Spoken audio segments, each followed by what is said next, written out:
चलिए आज का हमारा टॉपिक है फ्रैक्शन का ही सब्सट्रैक्शन, लाइक और अनलाइक फ्रैक्शन का। कल अपन ने क्या पढ़ा था? लाइक और अनलाइक फ्रैक्शन का एडिशन करना सीखा। आज क्या सीखेंगे? सब्सट्रैक्शन करना। ठीक है, तो लाइक फ्रैक्शन फिर से रिपीट करती हूँ, जिनके डेनोमिनेटर सेम होते हैं, और अनलाइक फ्रैक्शन जिनके डेनोमिनेटर सेम नहीं होते। किसी भी चीज को करने से पहले ये जान लो कि वो है क्या। अगर मान लीजिए क्वेश्चन पेपर में भी आपके लिए कोई ऐसा क्वेश्चन आता है, तो सबसे पहले आप उसको करने पे ध्यान मत दो, पहले उसको इत्मीनान से समझ लो कि वो बोल क्या रहा है। जब आप क्वेश्चन को अपना बना लोगे तो ऑटोमेटिकली आपको सॉल्व आ जाएगा। समझ रहे हो? तो चलिए अब अपन सब्सट्रैक्शन करते हैं। जैसे दिया हुआ है 3/4 -1/4। ठीक है, तो नीचे की डिजिट सेम है, तो एक डिजिट लिख दी 3 - 1, 3 में से 1 चले गए 2, 2/4। अब एक चीज और देख लो, ये दोनों एक ही टेबल पे आ रहे हैं, यानी कट भी जाएंगे। 2 1 जा 2 2 जा, आंसर लिख दिए 1/2। ठीक है, इसी तरीके से कोई और क्वेश्चन देख लीजिए। जैसे दिया है 5/7 -1/7। नंबर सेम है, डेनोमिनेटर सेम है, एक लिख दिया, ऊपर की डिजिट लिख दी, 5 - 1 किया 4/7। ये तो हो गए कुछ अपने सिंपल वाले। लेकिन अब जिसके डेनोमिनेटर सेम नहीं होते उसको क्या कहते हैं? अनलाइक फ्रैक्शन कहते हैं। तो अगर इससे रिलेटेड क्वेश्चन आता तब अपन क्या करेंगे? जैसे मान लीजिए अपन को दिया 5/4 -1/3। अब दोनों के डेनोमिनेटर सेम नहीं है तो इनके डेनोमिनेटर्स को सेम करना पड़ेगा।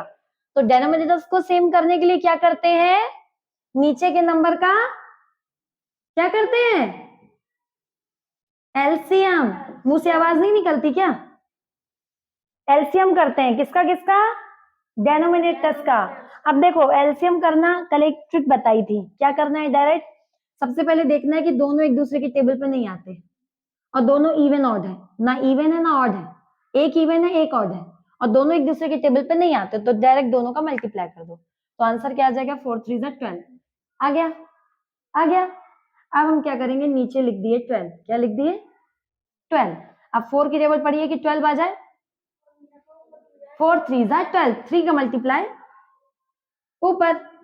इसी तरीके से 3 की टेबल पड़ी है कि 12 आ जाए? 3 4 12, 4 का मल्टीप्लाई ऊपर। 3 5 15, 4 1 15 में से 4 गए 11/12। इसका क्यूआरडी फॉर्म भी नहीं बनेगा। क्यों? क्योंकि क्यूआरडी फॉर्म कब बनता है? जब डेनोमिनेटर छोटा होता है किससे? न्यूमरेटर से। तो इसका क्यूआरडी फॉर्म भी नहीं बनेगा। समझ में आया? चलिए अब इससे कुछ बड़ी डिजिट अपन देखते हैं।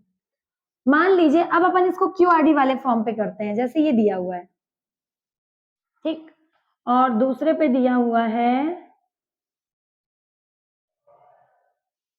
ठीक। अब क्या करेंगे? अच्छा मान लीजिए इसको भी, इसको अपन ने 5 कर दिया, ठीक। अब क्या करेंगे? तो पहले क्यूआरडी को प्रॉपर में चेंज करोगे, इतना टाइम नहीं रहेगा। शॉर्ट ट्रिक अपनाते हैं, डायरेक्ट क्या करते हैं? इन डिजिट को यहाँ पे रख देंगे। कर दिया। अब क्या करना है? 2/7 को ले लिया और 4/3 को ले लिया। ले लिया। अब इनका एलसीएम कर दिया। क्या कर दिया? किसका किसका? नीचे वाली डिजिट का।